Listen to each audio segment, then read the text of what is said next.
मैं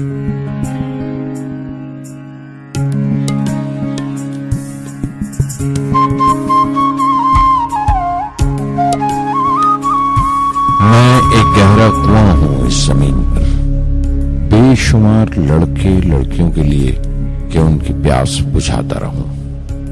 उसकी बेपनाह रहमत उसी तरह जर्रे जर्रे पर बरसती है जैसे कुआं सबकी प्यास बुझाता है। इतनी सी कहानी है मेरी, ज़ैनुल आबदीन और आशी अम्मा के बेटे की कहानी। उस लड़के की कहानी जो अखबारें बेचकर अपने भाई की मदद करता था। उस शागिर्द की कहानी जिसकी परवरिश शिव सुब्रमण्य अय्यर और अय्यादुराई सोलोमन ने की।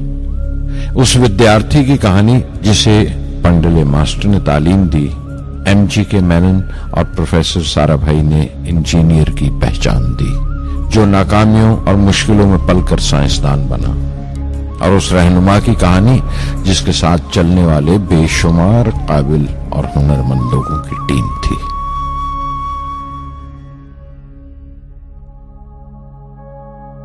मेरी कहानी मेरे साथ खत्म हो जाएगी, क्योंकि दुनियावी मानों में मेरे पास कोई पूंजी नहीं है। मैंने कुछ हासिल नहीं किया, जमा नहीं किया, मेरे पास कुछ नहीं और कोई नहीं, न बेटा न बेटी न परिवार। मैं दूसरों के लिए मिसाल नहीं बनना चाहता, लेकिन शायद कुछ पढ़ने वालों को प्रेरणा मिले कि अंतिम सुख रूह और आत्मा की तस्कीन है। खुदा की रहमत उनकी विरासत है। मेरे परदादा अबुल, मेरे दादा फकीर और मेरे वालिद ज़ैनुल आबदीन का खानदानी सिलसिला अब्दुल कलाम पर खत्म हो जाएगा, लेकिन खुदा की रहमत कभी खत्म नहीं होगी, क्योंकि वो अमर है, लाफानी है। पूर्णमद पूर्णमिदं पूर्णात् पूर्णमुदच्यते पूर्णस्य पूर्णमादाय पूर्णमेवावशिष्यते। ओम पूर्णमद पूर्णमिदं पूर्णात् पूर्णमुदच्यते पूर्णस्य पूर्णमादाय पूर्णमेवावशिष्यते। पूर्णमद पूर्णमिदं पूर्णात् पूर्णमुदच्यते पूर्णस्य पूर्णमादाय पूर्णमेवावशिष्यते।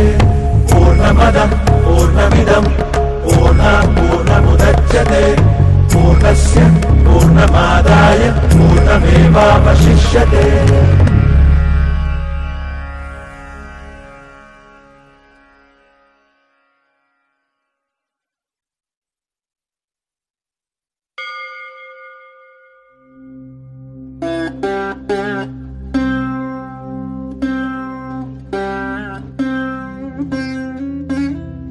मैं शहर रामेश्वरम के एक मिडिल क्लास तमिल खानदान में पैदा हुआ।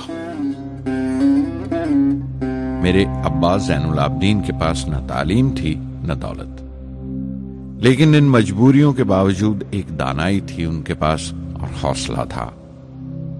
और मेरी मां जैसी मददगार थी आशी अम्मा। उनकी कई औलादों में एक मैं भी था, बुलंद कामत माँ बाप का एक छोटे से कद वाला मामूली शक्ल सूरत का लड़का। अपने पुश्तैनी मकान में रहते थे हम, जो कभी 19वीं सदी में बना था।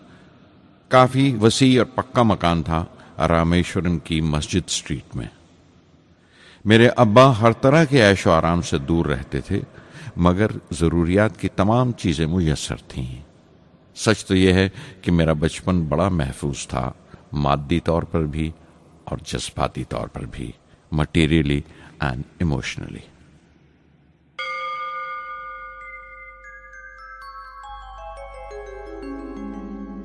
रामेश्वरम का मशहूर शिव मंदिर हमारे घर से सिर्फ 10 मिनट की दूरी पर था। हमारे इलाके में ज्यादा आबादी मुसलमानों की थी, फिर भी काफी हिंदू घराने थे जो बड़े इत्तेफाक से पड़ोस में रहते थे। हमारे इलाके में एक बड़ी पुरानी मस्जिद थी जहां मेरे अब्बा मुझे हर शाम नमाज पढ़ने के लिए ले जाया करते थे।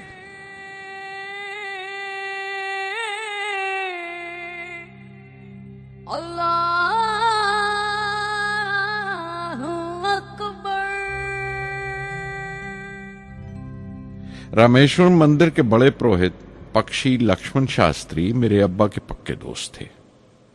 मेरी बचपन की यादों में आंकी हुई एक याद ये भी थी कि अपने अपने रवायती लिबास में बैठे हुए वो दोनों कैसे रूहानी मसलों पर देर देर तक बातें करते रहते थे।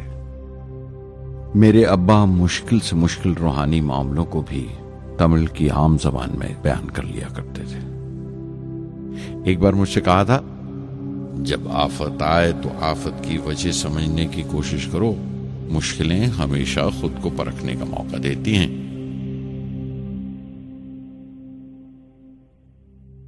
मैंने हमेशा अपनी साइंस और टेक्नोलॉजी में अब्बा के असूलों पर चलने की कोशिश की है। मैं इस बात पर यकीन रखता हूं कि हमसे ऊपर भी एक आला ताकत है, एक महान शक्ति है जो हमें मुसीबत, मायूसी और नाकामियों से निकालकर सच्चाई के मुकाम तक पहुंचाती है। मैं करीब 6 बरस का था जब अब्बा ने एक लकड़ी की कश्ती बनाने का फैसला किया, जिसमें वो यात्रियों को रामेश्वरम से धनुषकोडी का दौरा करा सकें, ले जाएं और वापस ले आएं। वो समंदर के साहिल पर लकड़ियां बिछाकर कश्ती का काम किया करते थे। एक और हमारे रिश्तेदार के साथ, अहमद जलालुद्दीन। बाद में उनका निकाह मेरी आपा जोहरा के साथ हुआ। अहमद जलालुद्दीन हालांकि मुझसे 15 साल बड़े थे, फिर भी हमारी दोस्ती आपस में जम गई थी। हम दोनों हर शाम लंबी सैर को निकल जाया करते थे। मस्जिद गली से निकलकर हमारा पहला पड़ाव शिव मंदिर हुआ करता था, जिसके गिर्द हम उतनी ही श्रद्धा से परिक्रमा करते थे जिस श्रद्धा से बाहर से आए हुए यात्री। जलालुद्दीन ज्यादा पढ़ लिख नहीं सके उनके घर के हालात की वजह से, लेकिन मैं जिस जमाने की बात कर रहा हूं, उन दिनों हमारे इलाके में सिर्फ वही एक शख्स था जो अंग्रेजी लिखना जानता था। जलालुद्दीन हमेशा तालीम याफ्ता पढ़े लिखे लोगों के बारे में बातें करते थे, साइंस की इजाद, मेडिसिन और उस वक्त के लिटरेचर का जिक्र किया करते थे। एक और शख्स जिसने बचपन में मुझे बहुत मुतासिर किया वो मेरा कजन था, मेरा चचेरा भाई शमसुद्दीन। उसके पास रामेश्वरम में अखबारों का ठेका था और सब काम अकेले ही किया करता था। हर सुबह अखबार रामेश्वरम रेलवे स्टेशन पर ट्रेन से पहुंचता था। सन 1939 में दूसरी आलमगीर जंग शुरू हुई, द सेकेंड वर्ल्ड वॉर। उस वक्त मैं 8 साल का था। हिंदुस्तान को इत्तेहादी फौजों के साथ शामिल होना पड़ा और एक इमरजेंसी के से हालात पैदा हो गए थे। सबसे पहली दुर्घटना यह हुई कि रामेश्वरम स्टेशन पर आने वाली ट्रेन का रुकना कैंसिल कर दिया गया और अखबारों का गट्ठा अब रामेश्वरम और धनुषकोडी के बीच से गुजरने वाली सड़क पर चलती ट्रेन से फेंक दिया जाता। शमसुद्दीन को मजबूरन एक मददगार रखना पड़ा जो अखबारों के गट्ठे सड़क से जमा कर सके। वो मौका मुझे मिला और शमसुद्दीन मेरी पहली आमदनी की वजह बना। हर बच्चा जो पैदा होता है वो कुछ समाजी और आर्थिक हालात से जरूर असरअंदाज होता है और कुछ अपने जज्बाती माहौल से भी। उसी तरह उसकी तरबियत होती है।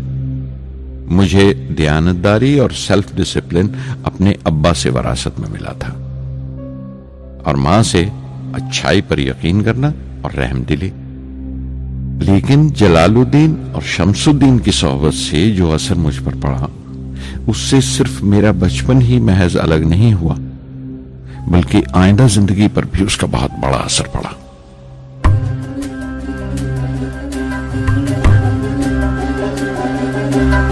தந்தை மகற்கு ஆற்றும் நன்றி அபயத்து முந்தி இருப்பச்செயல்.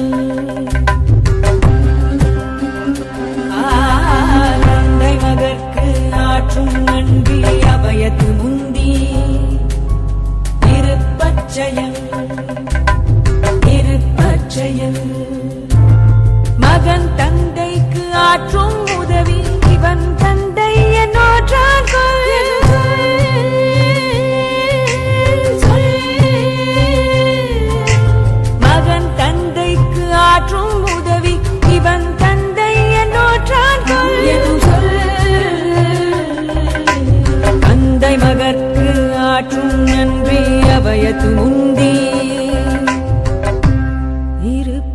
செயல்